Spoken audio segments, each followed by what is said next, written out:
초대교회의 영향력 있는 지도자였던 야고보는 로마의 박해를 피해 곳곳으로 흩어져서 신앙을 지키며 살아가는 성도들을 위하여 야고보서를 쓰게 됩니다. 핍박이 있고 또 낯선 환경에서 살아내고 있는 이 성도들은요, 그 낯선 삶에서 어떻게 성도의 정체성을 가지고 살아가야 할지를 고민했었고요. 그들을 향해서 성도가 어떤 삶의 모습을 보여줘야 하는지 그 실천적인 신앙생활을 권면하기 위해서 야고보서를 쓰게 되는 것이죠. 당시에는요, 믿음으로 구원받는다, 믿음으로만 구원받는다라는 이 진리의 말씀을 너무 강조한 나머지 소홀하게 생각했던 신앙의 생활의 부분들, 실천적인 삶의 부분들에 대해서 야고보는 꼬집고 권면하여 주었던 것입니다. 그래서 야고보서를요, 한 줄로 요약을 하면 행함이 없는 믿음은 죽은 것이며 헛된 것이다, 이렇게 요약할 수 있습니다. 그런데요, 야고보서를요, 처음부터 끝까지 세심하게 읽어 나가다 보면 야고보가 정말로 강조하는 것은 행함 그 자체가 아니다라는 것을 알게 됩니다. 야고보가 강조하고 있는 것은요, 행함을 가능하게 만드는 믿음, 이것을 강조합니다. 야고보는 성도들이 진짜로 하나님의 은혜를 경험했고 정말로 십자가를 통한 구원을 받았고 그 하나님에 대한 믿음을 가지고 있다면 그 믿음은 반드시 삶의 실천적인 행함으로 나타나는 것이 당연하다라고 생각하고 이 글을 쓰고 있습니다. 그래서 야고보는요, 교회 안에 일어나는 수많은 분쟁과 다툼들, 세속적인 가치관들에 대해서 질책을 하면서 너희가 그렇게 하면 안 돼, 이렇게 해라 라고 말하기보다는요, 죽어 마땅한 우리를 긍휼히 여기셔서 십자가로 살려주신 하나님의 은혜를 생각해 봐라 라고 이야기합니다. 성도 상호 간에 말 실수가 나오고 서로 비방하고 또 서로를 낮게 보고 자랑하고 무시하는 그런 일들이 교회 안에 일어나고 있다라고 질책을 하면서 우리를 구원하시고 우리를 판단하시는 그 하나님을 기억해 봐라 라고 이야기하는 것입니다. 참되고 올바른 성도의 삶을 살아가기 위해서 우리가 무엇을 행해야 될지, 너희는 이렇게 해라, 저렇게 해라, 그렇게 말하는 게 야고보의 이야기가 아닙니다. 야고보는요, 우리의 죽은 믿음을 되돌아보고 우리의 삶에 말라버린 하나님의 은혜를 되돌아보라 라고 이야기합니다. 그러면서 야고보는 죽은 믿음의 생명력을 더해주고 메말라버린 심령에 다시 하나님의 은혜가 부어질 수 있는 방법 한 가지를 강조하며 이야기합니다. 그 실천적인 방법으로 야고보가 제시하는 것이 바로 기도입니다. 서신을 시작하는 1장 5절에서 야고보는요, 모든 사람에게 후히 주시고 꾸짖지 아니하시는 하나님께 구하라 라고 이야기하고요, 또 1장 6절에서는 조금도 의심하지 말고 구하라 라는 말로 이 서신서를 시작합니다. 그리고 서신의 내용들이 쭉 이어지다가요, 서신서를 마무리하는 오늘 본문에 이르러서 야고보는 또다시 기도에 대한 이야기를 우리에게 알려주고 있습니다. 기도가 하나님의 은혜로 채워지는 것이고 생명력 있는 믿음을 가지고 실제 삶을 살아내게 하는 통로이자 능력이다라는 사실을 강조하고 있는 것입니다. 여러분, 오늘 우리는 이 밤에 기도하러 모였습니다. 이 기도의 시간에 야고보의 기도의 권면을 들으면서 이 시간 우리의 죽은 믿음이 다시 살아나고 메말라버린 은혜가 회복되어지는 이 은혜가, 역사가 일어나게 되기를 간절히 소망합니다. 야고보는요, 5장 13절에서 너희 중에 고난당하는 자가 있느냐? 그는 기도할 것이요. 즐거워하는 자가 있느냐? 그는 찬송할지니라 라고 권면합니다. 사실 찬송이요, 곡조 있는 기도라고 표현을 합니다. 그러니까 여러분 13절의 말씀은 고난을 당해 어렵고 아프고 힘들 때 기도하고 기쁘고 즐거운 일을 만날 때도 또 기도하라라는 것입니다. 사실 여러분 교회에 오면요 일상적으로 듣는 권면 중에 하나가 바로 이런 권면이죠. 기쁘고 좋은 일을 만나게 되면 이 하나님께 감사와 영광을 돌려드리며 하나님께 감사의 기도를 올려드립니다. 힘들고 어려운 일을 만나게 되고 답답하고 절박한 마음을 가지게 될 때 어떻게 합니까? 기도하러 나오는 것이죠. 이 성도님들이 평소에 새벽에 잘 안 나오시다가 새벽에 한 번씩 나오시는 경우가 있어요. 그러면 교육자들이 연락해봐라 그럽니다. 뭔가 이유가 있어서 나오시는 거잖아요. 그렇게 우리 안에 절박함과 뭔가 다급함과 필요가 생기면 우리는 기도하러 나가는 것입니다. 하나님께 감사하고 또 하나님께 도우심을 구하는 이 모든 것들이 우리가 하나님께 드리는 기도의 모습들입니다. 그런데 여러분, 이 모든 게 그냥 하나님의 역사하심은 별로 기대하지 않는데 그냥 습관적으로 기도한다거나 아니면 좋은 일이 생기는데 그게 별로 하나님이 해주신 거라는 마음은 없지만 그래서 사람들 보기에 하나님이 하셨습니다라고 이빨린 소리를 한다거나 이런 것들을 야고보가 말한다라고 볼 수는 없겠죠. 야고보는 그런 형식적인 기도, 형식적인 감사에 대해서 말하고 있는 것이 아닙니다. 여러분 야고보가 하는 말은요, 힘들고 어려운 일을 당할 때 하나님의 도우심을 구하고 그 하나님께 기도하는 것처럼 또 하나님의 도우심을 경험하게 될 때 그것이 하나님이 행한 일이심을 인정하고 하나님께 감사하며 기도하는 것처럼 우리의 모든 일상 속에서 우리는 하나님께 기도하는 삶을 살아야 한다라는 사실을 이 본문에서 권면하고 있는 것입니다. 이렇게 기도할 수 있는 것은요, 우리가 삶에서 겪게 되는 숱한 어려움과 문제들, 고난과 기쁨과 즐거움, 그 모든 것들이 다 하나님의 손에 있음을 알 때야 기도할 수 있는 것입니다. 그래서 야고보는요, 우리의 삶의 모든 것, 힘들고 어려운 고난의 때와 기쁘고 즐거운 때, 그 모두가 하나님의 손에 있음을 신뢰하고 그 모든 결과들 앞에서 하나님께 기도하라라고 말하고 있는 것입니다. 야고보는 고난과 즐거움이라는 이 상반된 결과 앞에서 동일한 반응을 보여야 한다라고 이야기하죠. 기도하라라는 것입니다.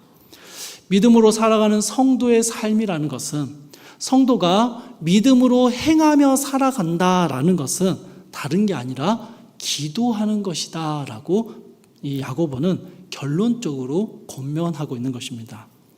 그런데 야고보가요, 이 짧은 권면으로 끝나지 않고 이제 하나님을 신뢰하며 하나님께 은혜를 구하는 기도가 어떤 것인지를 실제적인 예를 들어서 설명해 줍니다. 그게 14절입니다. 여러분 14절 말씀을 저희 함께 읽어보도록 하겠습니다. 14절입니다. 시작. 너희 중에 병든 자가 있느냐?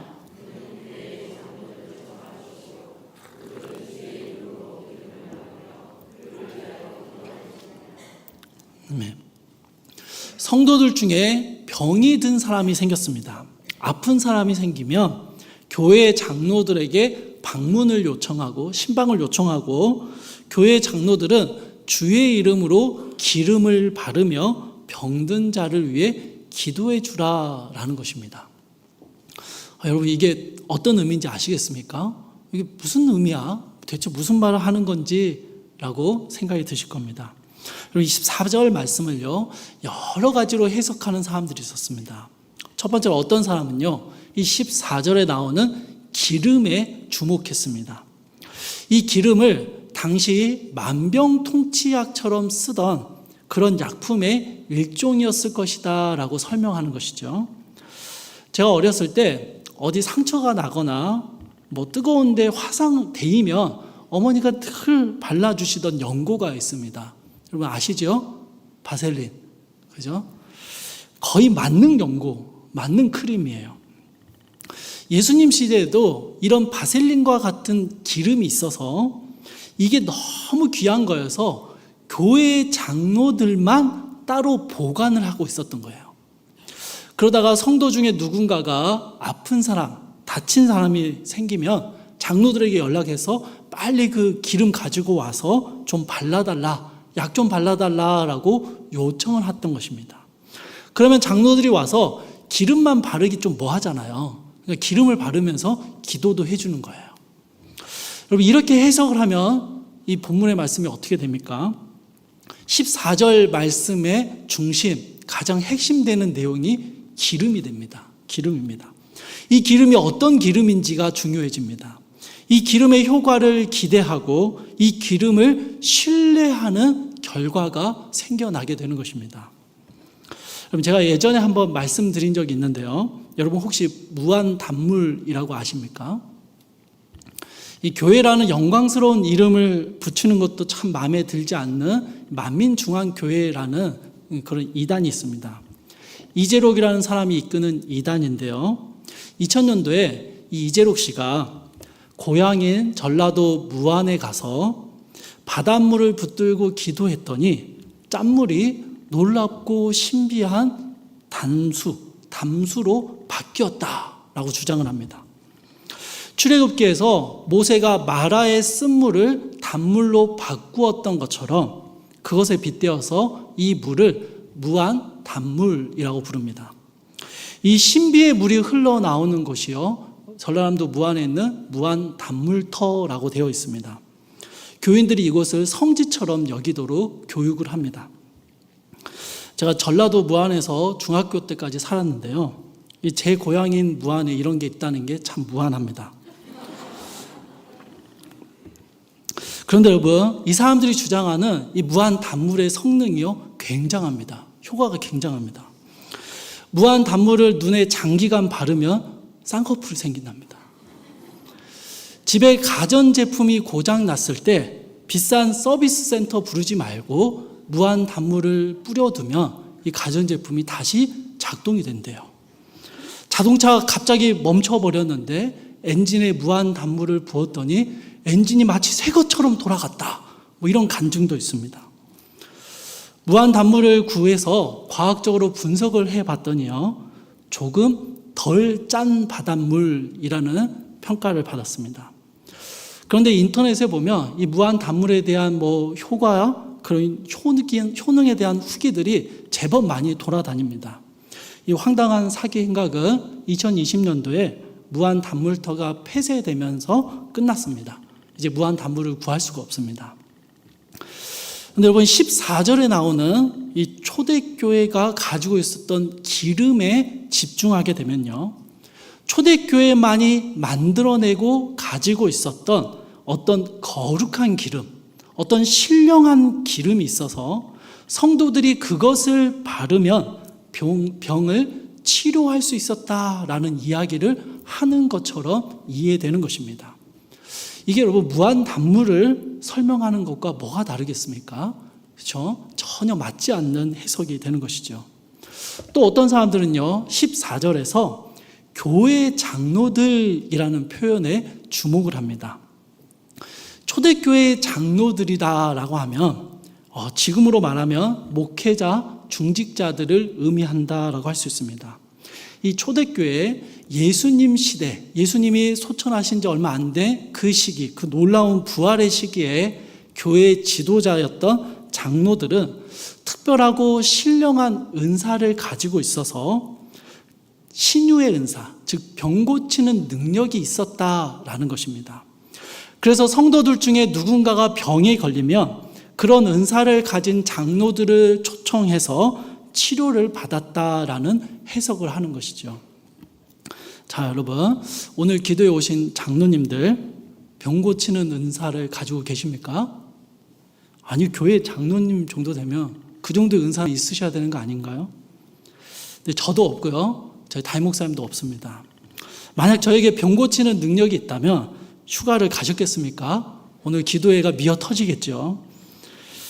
교회 지도자라면 병 고치는 은사는 가지고 있어야 되고, 그래서 병들었을 때 장로들을 요청해서 기도받으면 병이 고쳐지는 것을 말한다라고 한다면, 여러분 이것은요, 오늘 우리에게 적용하는 게 전혀 불가능한 말씀이 되어버립니다.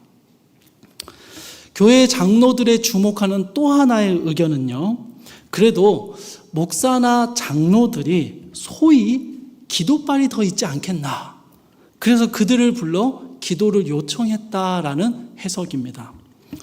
여러분 그렇습니까? 아무리 그래도 세론보다는 셀장이, 서리 집사보다는 안수 집사가, 권사가, 장로가, 목사가 더 기도의 능력이나 응답받을 확률이 더 많겠다, 이런 생각을 좀 하고 계십니까? 가톨릭 교회가요, 이런 오류에 빠져 있습니다. 그래서 가톨릭 교회는요, 그들의 간구를 하나님께 올려드릴 때 성인이라고 부르죠. 이 지나간 신앙의 위인들을 소환합니다. 예를 들면 이런 거예요. 성 프란체스카여, 나를 위해서 간구하여 주소서. 성모 마리아여, 나를 위해서 간청해 주옵소서라고 기도하는 거예요. 나보다 성인이라고 인정받았던 이 신앙심이 깊은 사람들이 나를 위해서 기도해 주는 것이 훨씬 더 낫지 않겠냐라는 생각으로 이렇게 기도하는 것입니다. 목사가, 장로가, 셀장이 다른 이들보다 더 영적으로 뛰어나서 혹은 기도빨이 강해서 내 기도를 대신해달라고 부탁한다라고 야고보의 말을 해석할 수는 없는 것이죠. 여러분, 야고보가 기도의 실제에 대해서 설명을 하는 이 14절 말씀에서 저희가 주목해야 하는 부분은요, 교회 장로들이 가지는 대표성이라는 것과 또한 그들이 기도하는 방식에 대한 이야기입니다. 당시 교회 장로들은요, 온 교회의 대표성을 가지고 있었습니다. 온 교회를 대표하는 지도자들이었죠.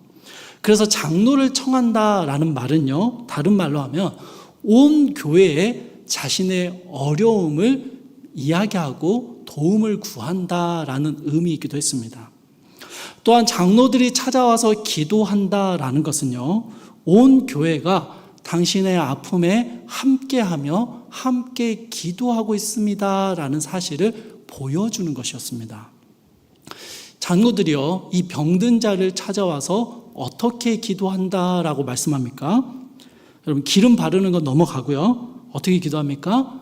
주의 이름으로 기도합니다. 여러분, 이게 중요합니다. 병든 자를 바라보면서 정말 안타까운 마음으로 기도했다, 그거 아니죠. 자신의 힘을 다해서 기도했다, 그런 것도 아닙니다. 주의 이름으로 기도했다라고 기록합니다. 더 정확하게 번역을 하면요, 주의 이름 안에서 기도했다입니다. 여러분, 우리가 기도할 때 맨 끝에 덧붙이는 말이 있죠. 반드시 덧붙이는 말이 있습니다. 예수님의 이름으로 기도합니다 라는 것이죠. 바로 이것과 같은 말입니다. 그러면 여러분, 주의 이름 안에서 기도한다, 주의 이름으로 기도한다라는 건 어떤 의미일까요?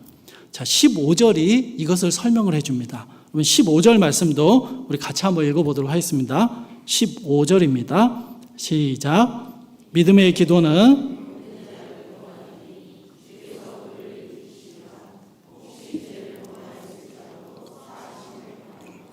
아멘. 주의 이름 안에서 하는 기도는 어떤 기도다라고 말합니까? 오늘 설교의 제목이기도 한 믿음의 기도라고 이야기합니다. 믿음의 기도입니다. 나를 구원하신 예수 그리스도를 믿는 믿음으로 하는 기도입니다. 나의 창조주이시며 주권자이신 하나님을 믿는 믿음으로 하는 기도입니다. 바로 그 주님께서 병든 자를 고쳐주시고 그를 일으켜 세워주시고 범죄한 일을 용서하심을 믿는 믿음으로 하는 기도입니다. 참된 주권자가 누구인지를 아는 기도이고요, 주님만이 하실 수 있음을 신뢰하는 기도입니다. 그 어떤 죄악도 주님에게서 용서받을 수 있음을 확신하며 하는 기도이고, 아무리 무너져 있어도 주님이 다시 일으켜 세워주실 것을 기대하며 하는 기도입니다. 이게 믿음의 기도입니다. 여러분, 성경 안에는요, 우리가 상식적으로 이해하기 어려운, 믿기 어려운 치유의 사건들이 많이 기록되어 있습니다. 열왕기하 5장에는 나아만 장군이라는 사람이 요단강에 몸을 씻고 나병이 낫는 사건이 기록되어 있습니다. 여러분, 이 나아만 장군이요, 요단강에서 몸을 씻어서 7번 씻고 나병이 나았을 때 어떤 일이 일어났을까요? 그 뒤로 그 소문을 들은 수많은 나병 환자들이 바로 그 장소 요단강에 가서 몸을 7번씩 씻어봅니다. 여러분, 나았을까요? 아니요. 나아만 장군만 나았습니다. 요단강 물이 병을 낫게 하는 게 아니었기 때문이죠. 예수님께서 한 맹인을 고치실 때 침을 뱉어서 진흙을 이겨 눈에 바르시고 실로암 물에 가서 씻으라고 말씀하신 적이 있습니다. 이 사람은 그 말씀대로 행했고 그리고 보게 되었습니다. 여러분, 이후에 어떤 일이 일어났을지 예상이 되시죠? 사람들이 다 침을 뱉어서 진흙을 개어서 막 눈에 바르고 실로암 물가에 가서 씻어 보았을 것입니다. 여러분, 시력이 돌아왔을까요? 안 돌아왔습니다. 뭐가 문제죠? 침이 다르잖아요, 침이. 그죠? 예수님 침하고 우리 침하고 다르죠. 예수님이 침이 아니어서 그렇구나 생각했습니다. 그래서 예수님이 드시다가 내려놓은 물잔, 예수님의 수저 같은 거 구해서 침을 막 모아보는 거죠. 그걸로 진흙을 이기고 또 같이 해봤습니다. 됐을까요? 안 됐을까요? 안 돼요. 안 됩니다. 왜 안 됩니까? 예수님의 침이나 그 진흙이나 실로암 물이 눈을 낫게 하는 게 아니었기 때문입니다. 살아 역사하시는 하나님, 그 하나님의 말씀에 순종하고 붙잡고 믿었던 그 믿음, 그 하나님의 역사하심을 신뢰하고 말씀대로 행했던 그 믿음이 병을 낫게 한 것이죠.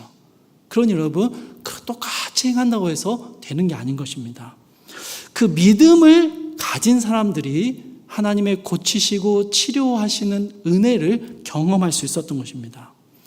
여러분, 야고보는요, 어떤 신령하고 신비로운 기름이 교회에 있어서 교회에 오면 질병을 고칠 수 있다, 그런 사이비적인 이야기를 하는 것이 아닙니다. 당시 교회의 목사와 장로들에게는 다 병을 고칠 수 있는 은사가 있어서 그들이 기도하면 어떤 병이든 나을 수 있었다, 그 말을 하는 것도 아닙니다. 아니면 목사나 장로와 같은 그런 중직들이 기도하면 무언가 더 신령하고 그들이 기도하는 게 평신도가 기도하는 것보다 뭔가 더 응답받을 확률이 높았다, 그런 이야기를 하는 것도 아닙니다. 야고보는요, 17절과 18절에서 위대한 기도의 사람 엘리야를 예로 들면서요, 이렇게 표현합니다. 그가 우리와 성정이 같은 사람이었다라고 이야기합니다. 엘리야가 대단한 사람이어서, 엘리야가 대단한 능력이 있어서 비를 멈추게 했거나 다시 비를 내리게 하는 그 능력을 발휘한 게 아니다라는 것이죠. 여러분, 엘리야가 한 게 뭡니까? 엘리야가 한 건 하나입니다. 하나님의 명령대로 순종하고 기도한 것뿐이에요. 하나님이 하실 일을 기대하고 신뢰하며 하나님께 맡기고 힘을 다해 기도했습니다. 엘리야가 기도했던 장면을 혹시 기억하십니까? 무릎 사이에 머리를 박고 기도하면서 한참 기도하고 사환에게, 야, 구름 오나 봐라. 안 오냐? 또 해야겠네. 그렇게 기도했어요. 하나님의 명령을 순종하고 자신의 능력으로 하는 게 아니라 그 하나님을 신뢰하며 보이지 않는 그걸 위해서 끝없이 기도했던 것입니다. 하나님을 신뢰하는 믿음의 기도를 했을 뿐이죠. 여러분, 기름을 바르는 게 중요한 것도 아니고요, 교회 중직들의 영성이나 소위 기도발이 중요한 것도 아닙니다. 그럼 뭐가 중요합니까? 주의 이름 안에서 예수 그리스도를 믿는 믿음으로 기도하는 것이, 그게 중요했던 것이죠. 이제 여러분, 장로들이 교회를 대표해서 병든 성도를 찾아갑니다. 여러 가지 위로와 격려의 말들 전달하겠죠. 그러면서 장로들이 뭘 하냐면요, 주님만이 우리의 모든 병들, 뿌리 깊은 죄악의 문제들을 사하시고 고칠 수 있는 분이심을 힘있게 전달해 줍니다. 또한 온 교회가 그 하나님의 도우심과 은혜를 기대하며 함께 기도하고 있음을 말해줍니다. 정성스럽게 준비한 기름을 병자에게 발라주고요, 주님의 말씀에 의지해서 몸과 마음을 다해 병든 자를 위해서 기도해 줍니다. 그런데 여러분, 이 기도는요, 단순히 병이 낫기를 위하는 기도가 아닙니다. 그것만이 아닙니다. 우리 주님이 모든 병든 것과 약한 것들을 고치시는 분이심을 믿고 하는 믿음의 기도입니다. 모든 죄악에서 우리를 구원하시는 주님을 믿는 믿음 안에서 기도하는 것이죠. 그리고 비록 장로들만 찾아왔지만 온 교회가 병든 자와 함께 하고 있고 그들을 위하여 기도하고 있음을 알려주는 것입니다. 여러분, 이러한 믿음의 기도는요, 병든 자가 고침을 받고 구원의 은혜를 얻고 죄사함의 기쁨을 누리는 응답으로 이어졌다라는 것입니다. 사랑하는 성도 여러분, 목회를 하면서 죽음을 앞둔 성도를 문안하고 기도하는 일을 할 때가 있습니다. 그때 기도하면서 의사들도 다 포기했고 이제 죽음을 준비하고 있지만 우리가 기도하니까, 목사님과 장로님들이 힘을 다해서 기도하니까 반드시 나을 수 있습니다, 그 확신을 심어주기 위해서 문안하는 것이 아니죠. 물론 하나님의 은혜로 기적적인 회복과 기적적인 은혜가 임할 수 있다는 것을 우리는 믿고 기대합니다. 그런 기적의 은혜가 우리 사랑하는 성도님들 가운데 많이 일어나기를 정말 진심으로 간절히 바랍니다. 그러나 여러분, 그런 극히 드문 기적을 기대하면서 죽는 날까지 하나님이 고쳐주실 수 있다는 희망을 놓치지 말라고, 그렇게 하나님이 고쳐주실 거라고 희망을 심어주기 위해서 문안하는 것이 아니다라는 것이죠. 그 어렵고 암담한 상황 속에서, 소망이 없는 것 같은 그런 상황 속에서, 그럼에도 교회가 당신과 함께 끝까지 이 기도의 자리를 지킬 것이며 모든 것이 하나님의 선하신 계획 가운데 있음을 확신하며 그 하나님을 끝까지 놓치지 말자라고 격려하기 위해서 문안하는 것입니다. 질병으로 인해 힘들어하고 삶의 여러 가지 문제들로 인하여 아파하는 성도들을 붙들고 기도하는 것은요, 기도하면 하나님이 다 해결해 주실 것이다, 그것을 말하기 위함이 아닙니다. 그 고난과 고통 가운데에서 여전히 우리 주님이 함께 하고 계시니 그 주님을 붙들고 함께 가자, 그 말을 하고 싶은 것입니다. 우리가 당신의 문제와 아픔을 다 해결해 줄 수는 없지만 그 아픔을 함께 지고 온 교회가 함께 기도하고 있으니 어찌됐든지 끝까지 주님 잘 붙잡고 주님 신뢰하고 버텨내자는 말을 하는 것입니다. 주님의 이름 안에서, 주님을 믿는 믿음 안에서 끝까지 주님을 신뢰하며 우리의 기도를 멈추지 말자라고 말하는 것이죠. 목사로서 저는요, 참 많은 기도의 짐을 지고 살아갑니다. 많은 분들이 기도를 부탁하시고요, 딱히 기도를 부탁하지 않으셔도 각자의 상황을 듣게 되니 기도할 수밖에 없습니다. 저는요, 중요한 시험을 앞두고 있는 분들을 위해서 기도할 때는 찍는 것도 다 정답이 되게 해달라고 기도합니다. 대학 예비 번호를 받았다, 그런 이야기를 들으면요, 그 앞에 번호들이 등록을 다 포기하게 해달라고 기도합니다. 질병으로 힘든 성도님들의 이야기를 들을 때는요, 병이 좀 기적처럼 나아지고 다른 사람들 다 제치고 수술 날짜가 좀 빨리 잡히고 치료 일정이 빨리 잡히기를 기도합니다. 성도님 사업장 근처에 비슷한 사업장이 하나 생겨서 매출에 영향을 받는다 소리를 들으며 그러면 안 되는데 저기는 쇠하여지고 여기는 흥하여지기를 기도합니다. 둘 다 잘 되기를 바라면서 기도하는 게 맞는데 솔직히 저기는 좀 잘 안 됐으면 좋겠고 성도님 사업장은 잘 되기를 바라는 게 우리 마음이잖아요. 그렇게 기도합니다. 근데 여러분, 이렇게 다양한 상황 속에서 좀 철없이 기도하기도 하는데요. 이런 다양한 기도의 제목들을 가지고 기도하면서도 그것보다 훨씬 더 중요하게 더욱 힘써서 기도하는 기도의 제목이 하나 있습니다. 다양한 기도 제목들에도 불구하고 그 모든 상황 속에 이 기도의 제목을 반드시 넣습니다. 시험에 떨어지게 되고 불합격하고 병이 낫지 않고 더 힘들고 어려운 상황이 찾아오게 된다고 해도 넘어질지언정 완전히 주저앉지 않고 하나님을 향한 믿음을 굳게 지킬 수 있기를 기도하는 것이죠. 어떤 상황 속에서도 하나님이 함께 계시니 하나님의 인도하심을 의심하지 않고 끝까지 하나님을 붙들 수 있기를 기도합니다. 제발 믿음의 길에서 절대로 떨어져 나가지 않기를 기도하는 것이죠. 고난을 당할 때도 즐거운 일을 만날 때도 우리 인생의 주권자가 되시는 하나님께서 우리를 구원하시고 사랑하시는 분이심을 잊지 않기를 기도합니다.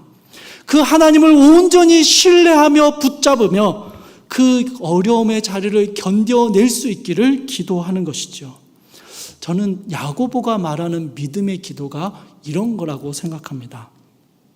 야고보는요, 자신의 서신을 마무리하면서 주께서 세우신 교회가 어떻게 주님의 몸됨을 드러내며 믿음의 행위를 나타내며 삶에서 하나님을 믿는 자와 같은 삶의 모습을 보이며 살아갈 것인가, 이것을 고민하면서 마지막으로 강조하고 있는 것이 기도입니다. 그 기도가 뭡니까? 믿음의 기도입니다. 우리의 기도가 능력이 있어서 기도하는 대로 이루어지는 그런 기도를 말하는 게 아닙니다. 우리의 기도가 아주 특별해서 우리의 기도가 참 놀라운 능력을 발휘하게 되는 그런 기도를 말하는 것도 아닙니다. 하나님이 우리의 삶의 주관자이심을 굳게 믿고 내 삶에 어떤 고난이 찾아오든 혹은 어떤 즐거움이 찾아오든지 간에 그 하나님을 신뢰하며 그 하나님을 붙잡는 믿음을 결코 놓치지 않는 기도, 그것이 믿음의 기도인 것이죠. 사랑하는 성도님들, 수많은 믿음의 길을 걸어가면서 수많은 신앙의 여정 속에서 우리는요, 좋은 날도 있고 참 힘들고 어려운 날도 있습니다. 어떨 때는요, 내 삶엔 늘 힘들고 어려운 일밖에 없는 것 같다 싶을 때도 분명히 있습니다. 그런데 여러분, 그 모든 시간들 속에서 우리가 주님께 드리는 가장 좋은 믿음의 기도는요, 그 어떤 어려움 속에도 어떤 여정 속에도 우리 주님이 우리와 함께 계심을 신뢰하며 그 주님의 일을 이루실 것을 기대하며 우리의 믿음을 지켜나가는 기도인 것입니다. 교회의 이름으로 중직자들은요, 성도를 붙들고 기도합니다. 그 성도가 믿음의 길에서 떠나지 않기를 붙잡고 기도합니다. 교회 곳곳에서 서로의 약함과 아픔과 연약함들이 나누어지고 그럴 때마다 그것을 우리가 해결해 줄 수는 없지만 주님이 함께 하심을 신뢰하며 우리 끝까지 기도의 자리를 지키자, 우리 끝까지 이 기도의 끈은 놓치지 말자라고 격려하며 서로를 붙들고 기도하는 것입니다. 야고보가 말하는 믿음의 기도는요, 정직하고 친절하고 선한 믿음의 행위를 나타내는 모습을 말하는 게 아닙니다. 고난과 아픔 중에도 끝까지 하나님을 신뢰하며 그렇게 고통 가운데 있는 성도들을 격려하며 함께 기도하는 것입니다. 이 믿음의 기도가 나타나야만 우리는 삶에서 믿음을 드러내는 삶을 사는 것이다 라고 말하고 있는 것이죠. 사랑하는 성도님들, 내 삶의 문제와 어려움을 해결해 달라는 기도, 나에게 필요한 것을 달라는 기도 틀리지 않습니다. 우리 그렇게 기도해야 합니다. 그러나 여러분, 그 기도보다 훨씬 중요한 믿음의 기도가 있음을 기억하십시오. 그게 무엇입니까? 내 삶에 내가 원하는 것들이 이루어지지 않아도, 내 삶에 나의 필요가 채워지지 않아도 내 삶을 인도하시는 하나님을 신뢰하는 기도입니다. 내 삶에 하나님이 주시는 수많은 축복들이 누려질 때 교만해지지 않고 내 삶을 인도하시는 하나님을 신뢰하며 드리는 기도입니다. 그 믿음의 기도가 오늘 우리 가운데 하나님의 은혜의 통로가 되어서 우리의 죽은 믿음이 살아나고 우리 메말라버린 심령이 하나님의 은혜로 다시 채워지는 귀하고 복된 이 기도의 시간이 되기를 주님의 이름으로 축복합니다.